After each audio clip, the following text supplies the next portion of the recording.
The computer is an increasingly important and ever-present part of daily life.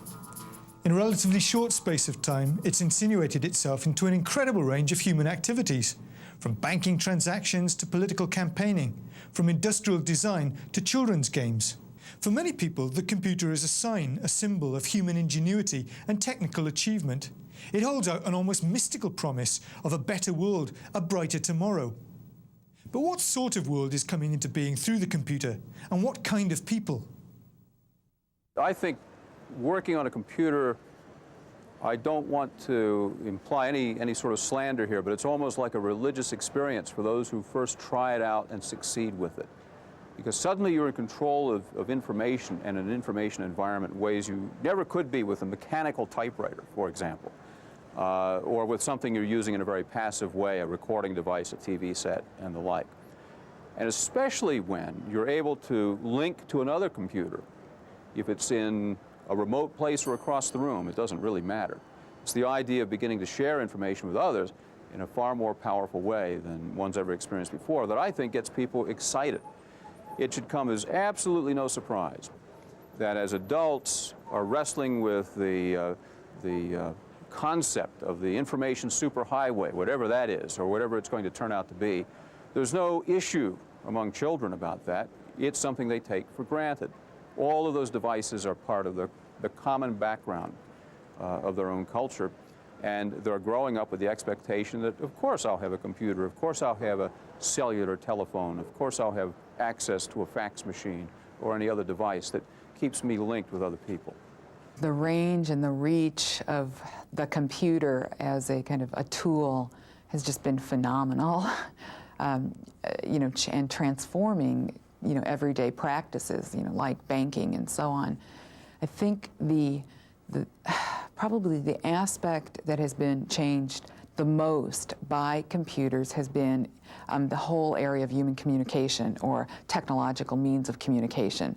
And what we now kind of understand as you know, kind of the most efficient and fastest way to communicate is through computer-mediated communication networks, you know, that are working and piggybacking on phone lines or fiber optic lines and so on, but are inserting the computer as a communication tool.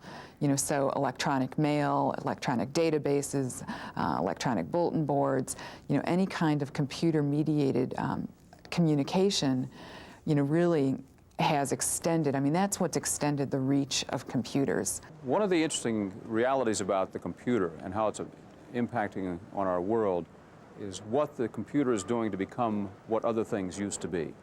The computer is like a publishing house, except it's not some remote place now where things are published. It's right there in front of you. The computer is becoming a television set, and that's going to happen very swiftly and very dramatically in the next year or two. We're already seeing the first signs of that. The computer is becoming an entertainment device. It has an interesting distinction compared to the sort of passive entertainment we're accustomed to, and that has to do with an aesthetic distance. We sit on the couch and we watch TV. We're kind of removed from the action. But with the computer, we're sitting there right with the screen in our face, and that's a different kind of an aesthetic distance. And so I'm going to be intrigued to learn what that impact will have on entertainment media. The computer is a sign of the times in a couple different ways. One is that just computer hardware itself is a popular icon, or actually a set of icons.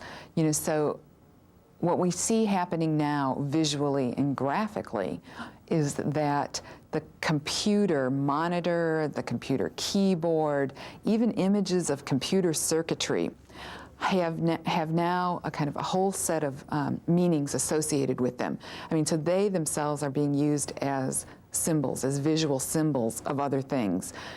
Most commonly, images of just the computer itself, hardware, circuitry, the monitor, and so on, has now come to connote human intelligence. So you'll see ads, I mean, for products that have nothing to do with computers whatsoever. And I'm thinking that right now of the Absolute Vodka ad that has the slogan at the bottom of the ad, Absolute Intelligence.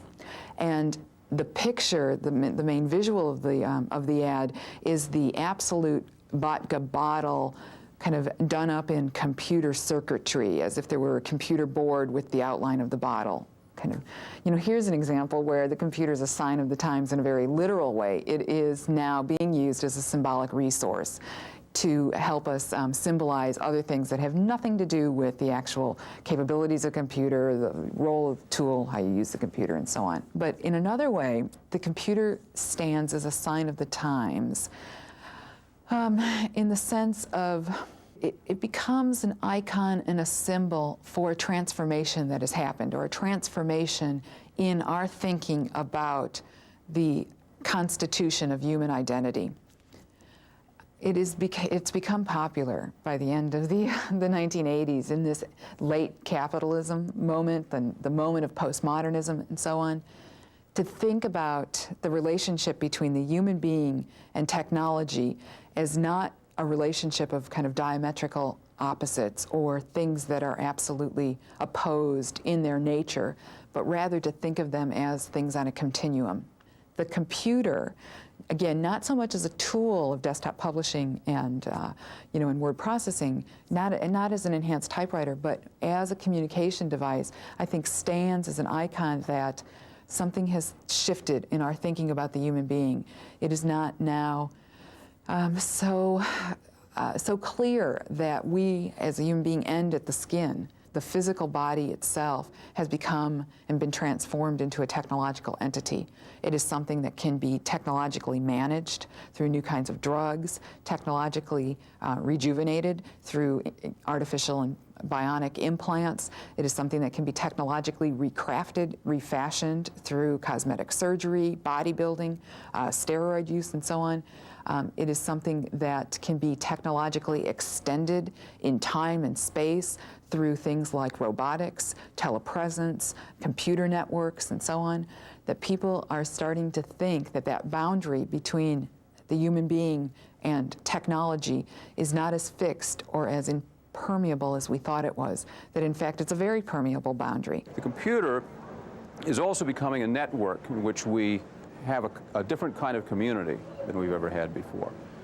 People are already forming virtual communities in what we fondly call cyberspace, and are getting to know each other in a different way, and sometimes in very intimate ways, from remote distances, and in fact, from really around the globe.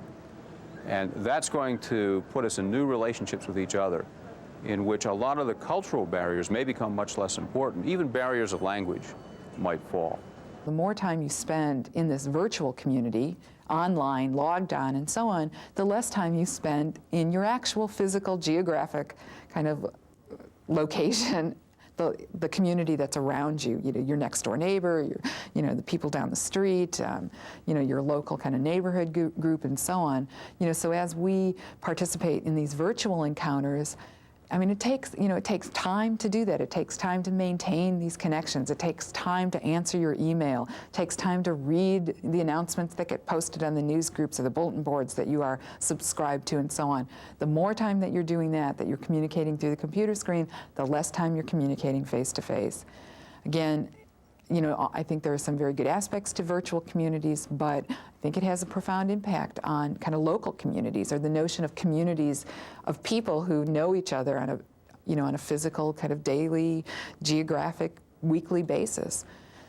And I think that there are important, things that get missed. The discovery of community in the way that we use computers is what will fundamentally alter the way that we may now sense a kind of an alienation through technology. I think we'll redefine that in the kinds of ways we use technologies together. The point will be, of course, not to have the technologies in the foreground, but to be in the background. A very interesting example in our own thinking concerns the use of primary source materials in education. Something that is very difficult to do in the industrial model of school, where everything's reduced to a textbook and it's kind of homogenized by experts. But if information is easy to get to, and there's lots and lots of it, and it's primary source material in its nature, it means that the role of the learner can be redefined, and the learner now becomes an author and distills that kind of information, does the work, in other words, of learning, rather than some remote expert.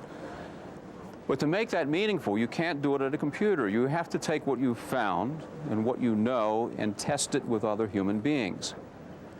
It's that community process that's going to be critical, just as it already is in the workplace, where lots of people can access data and crunch numbers and move ideas around, but only when they get together do those things become really meaningful. As a Christian, I'm very interested in what counts as doxology, the praise of God. And one of the questions that I'd ask of any new technology would be, does this new technology improve our ability to engage in the worship and praise of God? I don't think that this present technology does that. Through its production, we're talking about highly caustic chemicals going into computer chips. In terms of the relation of the real, when one looks into a computer screen, whether one is just doing regular typing of research papers or a video game or other communication accesses, one is entering a world that is really not real and spending an enormous amount of time in something other than people, with people, or with conversation. When I think about the Sabbath and the relation to the technological world, my feeling is that there is no relation between Sabbath and technology whatsoever. Sabbath means many things, but one of the things that Sabbath means is that humankind is to rest on the seventh day. Simply stop work of all sort on the seventh day. And my understanding of Sabbath is that when we stop working, we are basically saying to ourselves, to the natural world, to God, the world is not created by human beings, and if I don't try to recreate it, it doesn't really make much difference because God is in control. God is sovereign, God is creating, and God's presence in the universe will hold the world together. Technology doesn't say that. It is only through the wisdom of mechanical, technological, human innovation that holds the world together. You cannot have computers and Christianity peacefully coexist in our culture whatsoever. The computer is not some neutral technological creation that has no inbuilt values. It is a hermeneutic. It is a new way of interpreting how we understand gospel. It's not a value-neutral thing. And in my view, as you've heard with the comments on Sabbath, we are fundamentally defiling gospel. We are fundamentally misinterpreting Sabbath. We are in danger of breaking our community with the triune God if we choose to simply accept this new technology uncritical as having no value in its interpretation of what it means to be human. The computer is an object that's affecting almost every area of our lives. A piece of technology that's changing our understanding of our bodies, our communities, even of what constitutes reality itself. Well, joining me to discuss the computer as a sign of our times are Professor Erskine Clarke, who's Professor of American Religious History here at Columbia Theological Seminary, and Walter Brueggemann, who's Professor of Old Testament. Erskine Clarke, are you one of those people who's had a religious experience with a computer? Well, I can't say that I've had a religious experience. I've never had a computer to try to take up an offering, for example. But I have had some ecstatic experience, I suppose, when I've had the printer actually work on command. But that may be perhaps the closest thing that I've had to. So what you're trying to tell me is that your contact with the computer is fairly limited? My contact with the computer is fairly limited, though I spend a good bit of time with a computer. But my understanding of computers as a device is fairly limited. Why is that? Is that just a kind of constitutional thing? You feel that you can't come to terms with it, or is there something deeper? Well, I would say it's two things. First of all, the computer's primarily a tool for me. And so what is useful for me is what I use. I use it primarily as a word processor, so it's limited in that way. Though the other side is I have some reservations about the nature of the contemporary society that the computer represents, so there's a certain distance in that regard. What kind of reservations? Well, I think the computer does represent one of the signs of the times, in the sense that the computer is a symbol in many ways of our technological society, a society that has certain clear values and certain, well, it creates a kind of worldview that is a technological worldview, and the computer represents that. So, and I have some reservations about the nature of the contemporary technological society. So there's a certain distance there, yes. Walter, how about you? Religious experiences with a computer? Well, some of my friends know I do not use a computer. As close as I've come to a religious experience have been missionaries for computers trying to coerce me into using them, and I think religious experiences historically have often been quite coercive, but I have managed to resist conversion to this point. I want to make a distinction between my personal non-usage, which is a very practical matter for me, and my theoretical angle about all of that. That is not the reason I don't use it. The reason I don't use it is I found a way of working that works for me, and I don't want to fix it. Okay, in terms of your theoretical objection, or your theoretical understanding of what's going on with the computer, is it related to what Erskine was talking about, the technological society that we're... Yes, I think that every embrace of new technology changes social relationships and perceptions of reality, and I believe it is one of our tasks to think critically about that.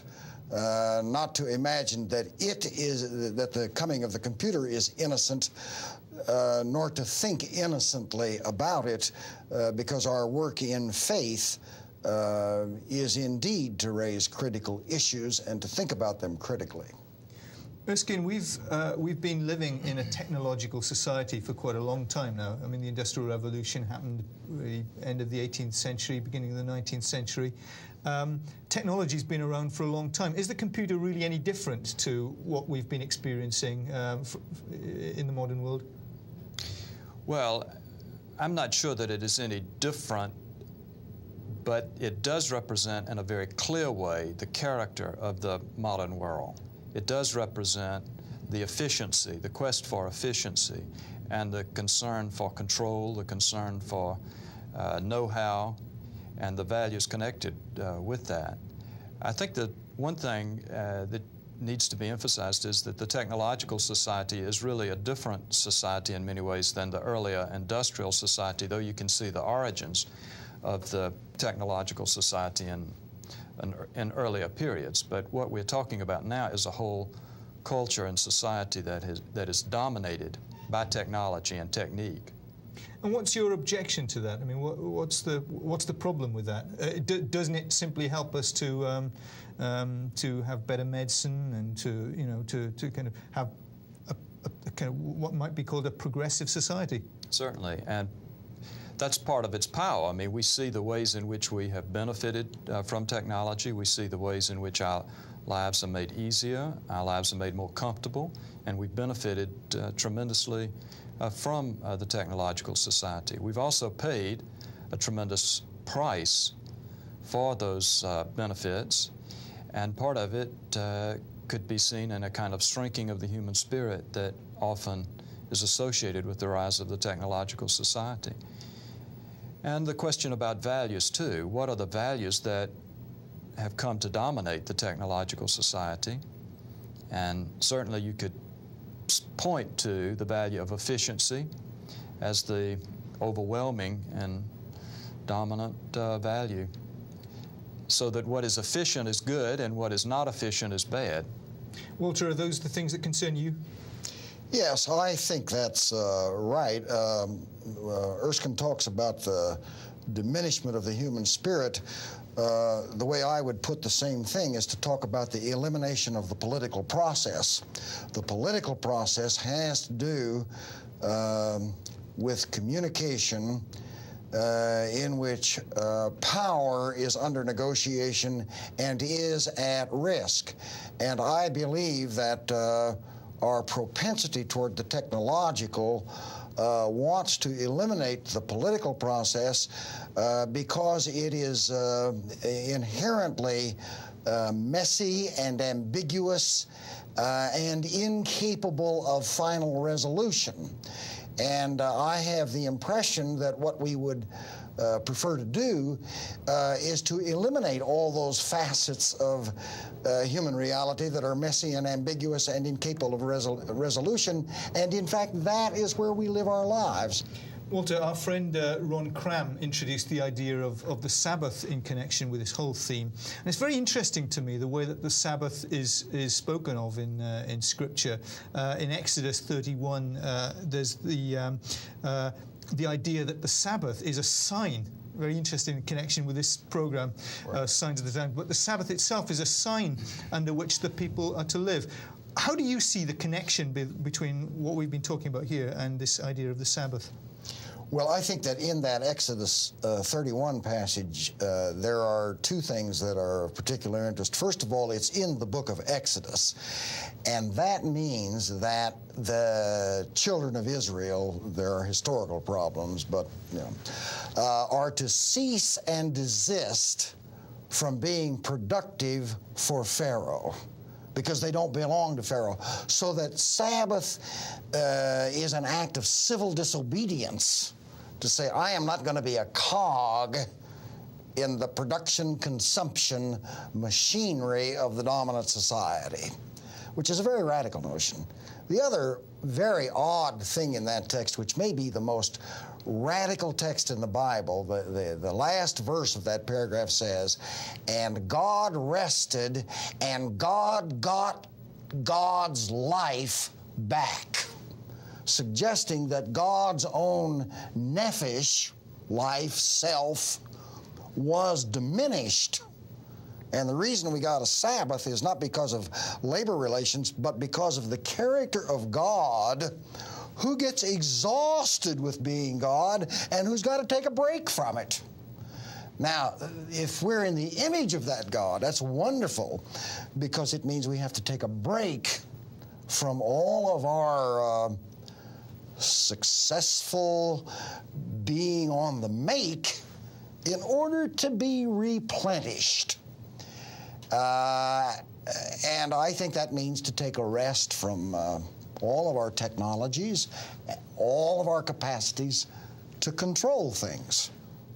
So I think it's a very great talkable point among us. Erskine. One dimension of the Sabbath in the history of the church, particularly in the Protestant church, has been that Sabbath keeping is a way to distinguish church people, believers, from the broader community, the non-believing society of which we are also a part. Sabbath keeping has been very important for the identity of the church. It is not today in most churches, but and to what degree are we both in the world but not of the world? And Sabbath keeping has been a way of saying we are in the world, but in some important fundamental ways we are not of the world. One of the words that often crops up in this whole discussion of Sabbath in Christian context is the word legalism. You know, people look to the Jews and say, well, you know, they celebrate Sabbath in a particular, observe Sabbath in a particular way, and it's legalistic because there are so many things that you're not allowed to do. It seems that Christians have reacted against that, but to the point where we don't have Sabbath at all. Well, I can think of my grandparents and the way in which we don't have to point to the Jews, Jewish traditions. I can think of the way in which the Sabbath was kept very strictly. Nothing could be read on Sunday, but the Christian Observer and the funny papers could not be read, and so on. And there was a certain legalism to that, and the church today has often looked back on that and said we want to avoid that. But on the other hand, there was a sense that the Sabbath was an acknowledgement that we are God's and that our life and our breath are gifts from God, and so we rest, and the resting itself is a way of saying that we are not dependent finally on ourselves, but on God. Plus, I think, and I want to emphasize this, a sense of identity for the church, what it means to be a Christian. It means to rest on the Sabbath. That has been important. As for the Jew, Walter, what's your take on this, the kind of current significance of Sabbath in Christian thought and practice? Well, I agree completely with what Erskine is saying. I think that it may be the most important discipline for the Christian community to recover. And I am not worried about legalism unless it becomes coercive of making other people do what we think we ourselves must do. I think if you're not doing it to other people, it's a discipline. It's not a law, but it is a decision you make about what you're going to do in order to shape your life a certain kind of way.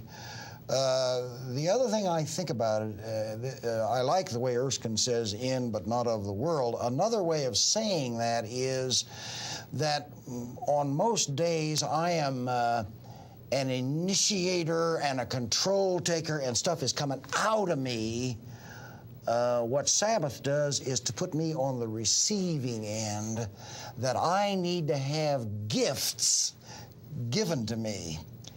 And in the quid pro quo world of capitalism, no gifts are given. Therefore, those patterns need to be broken in order that I may receive that gift that we have traditionally called graciousness, that my life is grounded in grace and not in my capacity to do stuff.